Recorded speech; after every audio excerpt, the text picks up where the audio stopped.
يا أهالي اليهودية، أترون كيف يكون العقاب؟ هذه نهاية كل من يواجه شورى كهنة اليهود. إننا نعلن من دون خوف ولا تردد أننا نحن الكهنة قتلنا عيسى الناصرية ابن مريم ورسول الله المشعوذ الساحر.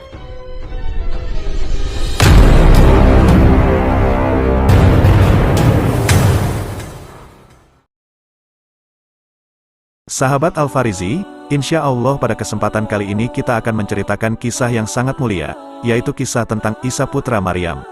Siapakah beliau? Nabi Isa alaihissalam? Beliau adalah seorang lelaki yang lahir dari rahim seorang perawan nan suci bernama Maryam. Ibunya merupakan anak perempuan dari seorang lelaki pilihan Allah bernama Imron dari keturunan Bani Israel. Mereka adalah anak-anak dari Nabi Yakub alaihissalam.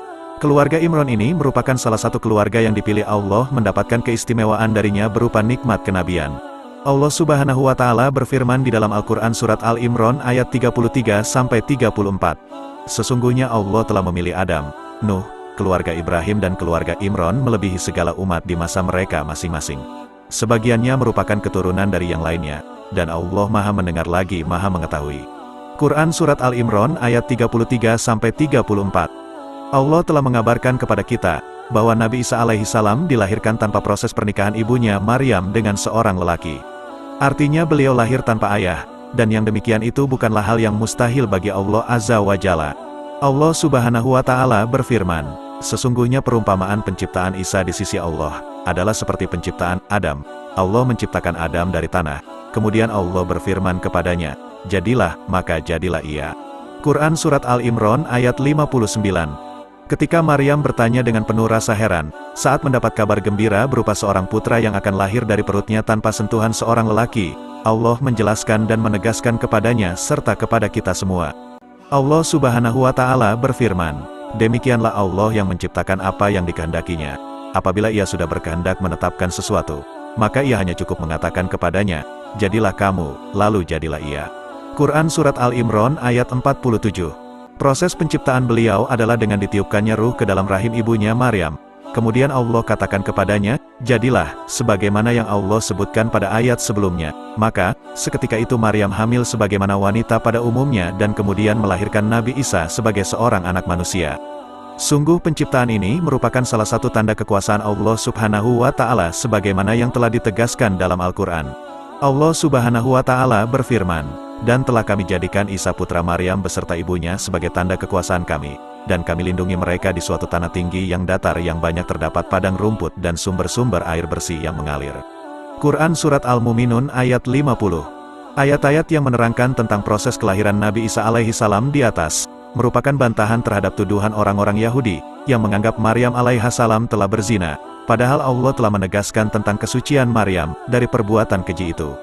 Allah Subhanahu wa Ta'ala berfirman, dan ingatlah, Maryam putri Imron, yang memelihara kemaluannya dari perbuatan keji, maka kami tiupkan ke dalam rahimnya sebagian dari roh ciptaan kami, dan dia membenarkan kalimat Robnya dan kitab-kitabnya, dan dia itu termasuk orang-orang yang taat.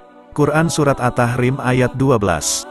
Allah Subhanahu wa Ta'ala juga berfirman dalam Quran Surat Al-Imran ayat 42 yang artinya, dan ingatlah ketika malaikat Jibril berkata, hai Maryam, sesungguhnya Allah telah memilih kamu, menyucikan kamu dan juga mengistimewakan kamu atas segala wanita di seluruh dunia. Quran Surat Al-Imran ayat 42. Allah Subhanahu wa Ta'ala telah memberikan mukjizat kepada Nabi Isa, bahkan ketika beliau masih bayi. Kisah ini telah diabadikan dalam Al-Quran Surat Al-Imran ayat 46. Allah Subhanahu wa Ta'ala berfirman, dan dia, yakni Isa, berbicara kepada manusia dalam buayan ketika ia bayi dan juga ketika sudah dewasa, dan dia itu termasuk orang-orang yang saleh. Rasulullah Shallallahu Alaihi Wasallam juga bersabda, tidak ada seorang pun yang berbicara sewaktu kecilnya kecuali 3 orang, satu di antara mereka adalah Nabi Isa. Hadis ini diriwayatkan oleh Imam Bukhari dan Muslim. Ketika menafsirkan surat Al-Imran ayat 46, Imam Ibnu Katsir mengatakan, Isa bin Maryam mengajak manusia untuk beribadah kepada Allah semata, tanpa kesyirikan pada saat ia masih kecil sebagai mukjizat dan tanda kenabian, serta saat beliau sudah dewasa, Allah mewahyukan pula kepadanya untuk melaksanakan urusan dakwah. Dakwah beliau tidak berbeda dengan dakwah para nabi dan rasul yang lain, yaitu mengajak manusia untuk beriman dan beribadah hanya kepada Allah, Hanya saja Nabi Isa alaihi salam diutus khusus kepada Bani Israel, berbeda dengan Nabi kita Muhammad Shallallahu alaihi wasallam yang diutus kepada semua makhluk dari kalangan jin dan manusia. Allah Subhanahu wa Ta'ala berfirman, dan Allah jadikan Isa sebagai Rasul yang diutus kepada Bani Israel, dan berkata kepada mereka, sesungguhnya aku telah datang kepadamu dengan membawa ayat ataupun mukjizat dari Rabb-mu. Quran Surat Al-Imran ayat 49. Allah juga berfirman, dan Isa Al-Masih berkata, hai Bani Israel, sembahlah Allah, Rabb-ku dan juga Rabb kalian. Sesungguhnya orang yang mempersekutukan sesuatu dengan Allah dalam ibadahnya, maka Allah haramkan surga untuknya, dan tempat kembalinya ialah neraka, dan orang-orang zalim itu tidak memiliki seorang penolong pun yang akan menolongnya dari siksa api neraka. Quran Surat Al-Maidah ayat 72. Sesungguhnya Allah itu Rabb-ku dan juga Rabb kalian, maka beribadahlah kepadanya. Inilah jalan yang lurus. Quran Surat Al-Imran ayat 51.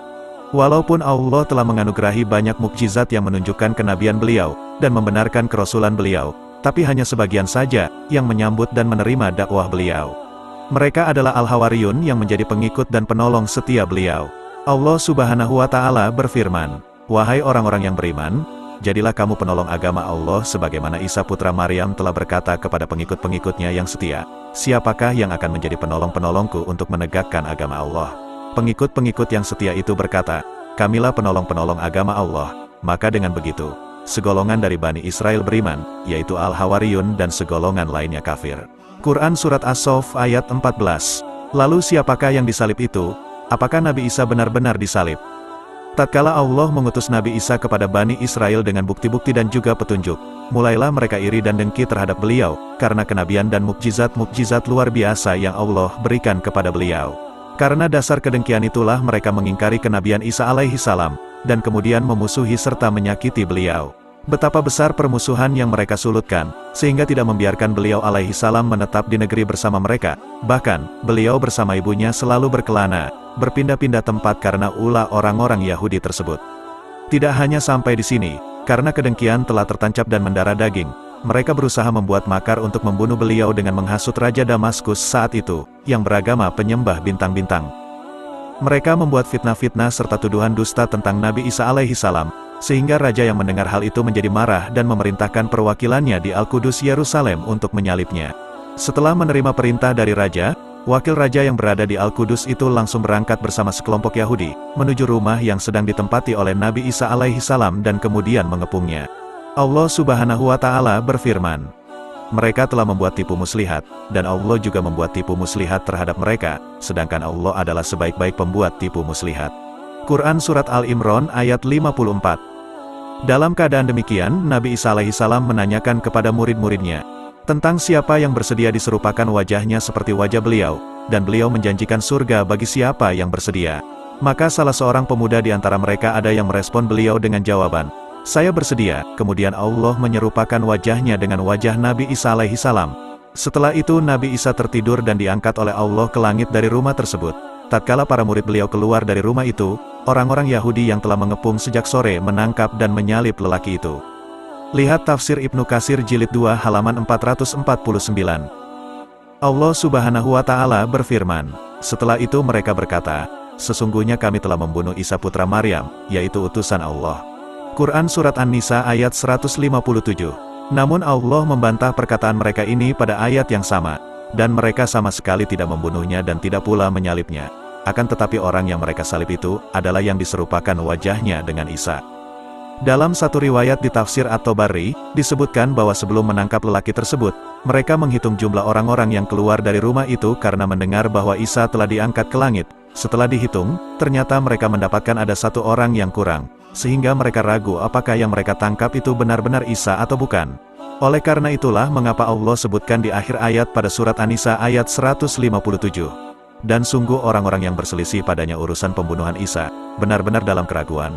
Mereka itu tidak memiliki ilmu yang pasti tentangnya, dan mereka tidak membunuhnya dalam keadaan yakin bahwa yang dibunuh itu benar-benar Isa. Quran Surat An-Nisa ayat 157. Kapankah Nabi Isa turun dari langit dan bagaimana turunnya?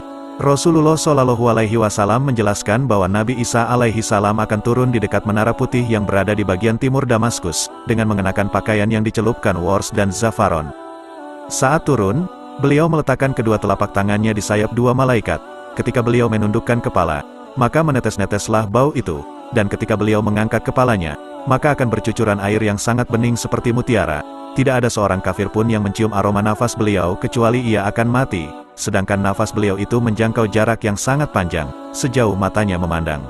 Rasulullah Shallallahu Alaihi Wasallam juga menjelaskan bahwa ketika turun, Nabi Isa alaihi salam akan disambut oleh Imam Mahdi beserta kaum muslimin, dan kemudian sholat bersama mereka. Rasulullah Shallallahu Alaihi Wasallam bersabda, akan senantiasa ada segolongan dari umatku ini yang selalu berperang menampakkan kebenaran sampai hari kiamat tiba. Maka pada saat itu turunlah Isa alaihi salam, dan pemimpin mereka yaitu Imam Mahdi akan berkata kepadanya, kemarilah Anda dan sholatlah bersama kami. Maksudnya jadilah imam dalam sholat kami. Kemudian ia menjawab, tidak. Sungguh sebagian kalian adalah pemimpin bagi sebagian yang lain sebagai bentuk penghormatan Allah terhadap umat ini. Hadis ini diriwayatkan oleh Imam Muslim nomor 156. Di antara tujuan diturunkannya Nabi Isa ke dunia adalah untuk memusnahkan berhala-berhala, dan memerangi Dajjal laknatullah. Rasulullah Shallallahu Alaihi Wasallam bersabda, demi Allah, sesungguhnya hampir tiba saatnya putra Maryam itu turun di tengah-tengah kalian sebagai seorang hakim yang adil. Maka ia akan memecahkan salib, membunuh babi, menghapus jizyah atau upeti, dan saat itu harta benda berhamburan sampai-sampai tidak ada seorang pun yang bersedia menerima harta pemberian. Hadis riwayat Imam Bukhari nomor 2222, dan Imam Muslim nomor 155. Misi penting diturunkannya Nabi Isa adalah untuk membunuh Dajjal laknatullah. Rasulullah Shallallahu Alaihi Wasallam bersabda, Dajjal akan keluar di tengah-tengah umatku dan akan menetap selama 40. Salah seorang perawi berkata, aku tidak tahu apakah itu 40 hari, 40 bulan, atau 40 tahun, maka Allah utus Isa putra Maryam, kemudian beliau mencarinya dan akan berhasil membinasakannya. Hadis riwayat Muslim. Satu hal yang perlu diperhatikan adalah, beliau turun bukan sebagai nabi yang membawa syariat baru setelah syariat Nabi Muhammad Shallallahu Alaihi Wasallam, akan tetapi beliau turun sebagai hakim yang adil bagi kaum muslimin sebagaimana yang disebutkan dalam hadis di atas. Semoga Allah melindungi kita dari fitnah Dajjal. Wabillahi taufik.